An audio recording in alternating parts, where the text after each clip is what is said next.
Hello history fans and welcome back to the historical baking show. We've not uploaded one of these in over a year, so I'm thrilled that some of you wanted to bring it back, and we're bringing it back with an ancient cheesecake because it originated in ancient Greece. So we'll get more into all of the history in a second, but there are so many recipes for these because the ancient origins of the cheesecake then of course vary through time and country, but the recipe I've chosen is for a melopita, which is an ancient Greek honey cheesecake, so hopefully it's closest to what the ancient Greeks actually ate. And I'm using ricotta because I couldn't get anthotiro, which is a type of cheese from Crete that would have been used, but Google said that ricotta was similar, so that's what we're going with. Before we get into it, like the video and subscribe though, please, thanks.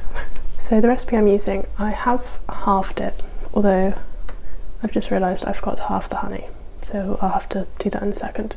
I've halved it because I don't want to make a giant one and then hate it and waste it. So 650 grams of anthotiro or ricotta I've used, 5 eggs, 200 grams of Greek citrus honey, I've just got English honey, 20 grams of corn flour, 1 teaspoon of orange zest, half a teaspoon of cinnamon, 1 sachet of orange flavoured vanillin or half a teaspoon of citrus essence, 20 grams of butter, 20 grams of semolina. And then you want to grease your tin with butter and sprinkle the semolina or corn flour. I've used corn flour. I don't know why it says 20 grams of butter and semolina just to do that, so I didn't bother measuring, I just did it. Might be mistake number 1. Mistake number 2 is then using ricotta. So then you mix the cheese until smaller pieces, then add eggs gradually until creamy. That's where we're at here. That's what we've got going on here. I mixed it up before because that sound is not pleasant while I'm trying to talk to you. And then you add the honey, the zest, the cinnamon, the flour and the vanilla. And then the mixture should be 2 centimetres in the pan. You cook it for 45 minutes or until golden at 180. And you serve warm, drizzled with honey and cinnamon. So that's what I'm going to do. So cheesecake was first created in ancient Greece, believed to be on the island of Samos, because cheese moulds were found there as early as 2000 BCE. I'm going to move you so you can maybe see what I'm doing a bit more. Or is that just going to be silly because now... Oh no, I guess I could stand back. Okay. Would you rather see both? I'm going to angle it while I pour and still talk to you, and then when it's all mixed in I'll bring you back up here to talk to you. That seems logical. There you go, you can sort of see what I'm doing. So there's evidence that athletes were given cheesecake in the first Olympics in 776 BCE as a source of fuel. And it was also used by the ancient Greeks as a wedding cake. It was called plakous, and the cake was made from cheese and honey. That's what was given to the Olympians, according to a Greek physician who wrote in the 5th century BCE. I'm just trying to use half of this honey that I weighed out, but it's now infested with cinnamon and orange. That's okay, that can be the honey we drizzle on at the end, right? Oh dear. Ew. Okay. The earliest recipe of a cheesecake comes from Athenaeus in 230 CE, but it was referenced before then. That's just the first full-on recipe, I believe. And he said, take cheese and pound it till smooth and pasty, put cheese in brazen sieve, add honey and spring wheat flour, heat in one mass, cool and serve. So sort of just create a blob of cheese and honey and flour and then you cook it, basically. Which is essentially what we're doing here. Melopita, the one I'm making, is a traditional Greek cheesecake from the island of Sifnos.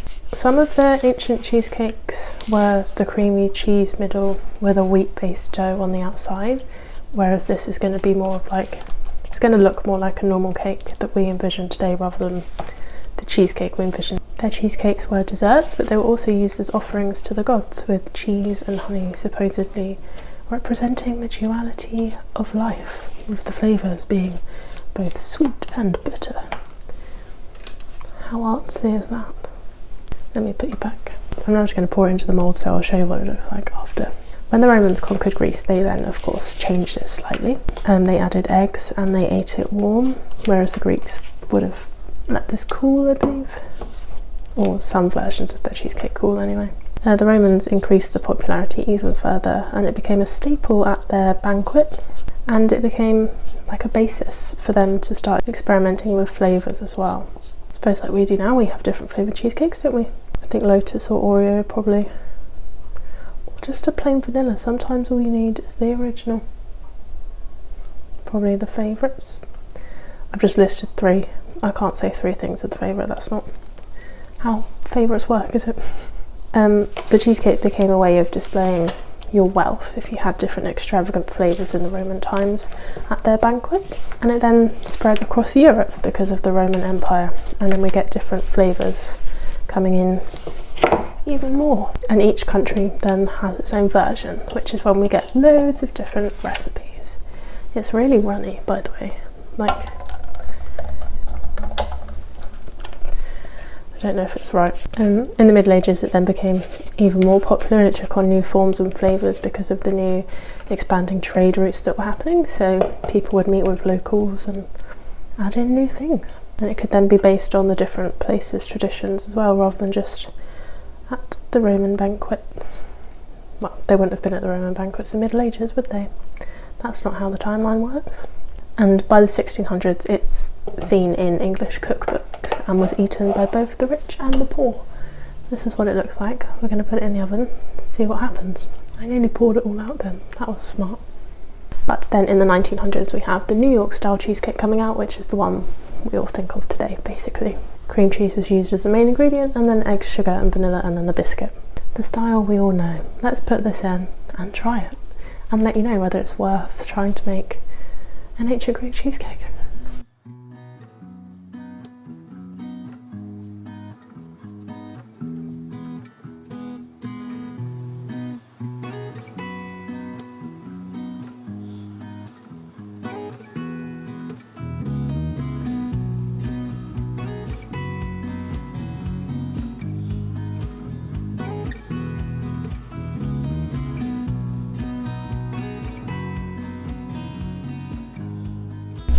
I can't get it off the tray, so I'm just going to try it from the tray, and then when it's a bit cooler I'll get it off and probably mash it up a little bit.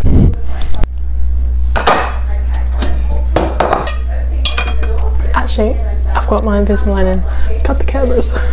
Okay, Invisalign is out. We can now try it. It's a bit stuck to the thing. Maybe I did need all the semolina and the butter. I'm gonna just dip it in this honey, just to try it. It looks like a baked cheesecake, so it should be good.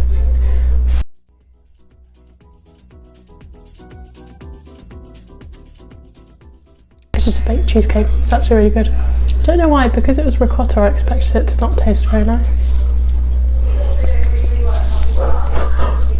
But obviously it's got loads of honey and cinnamon and stuff in, so that's really good. I would recommend making it and use the full ingredients so it's not just flat and stuck to the pan.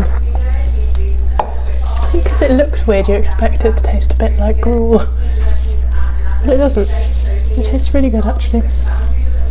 Well done, ancient Greeks. Thanks for watching, bye!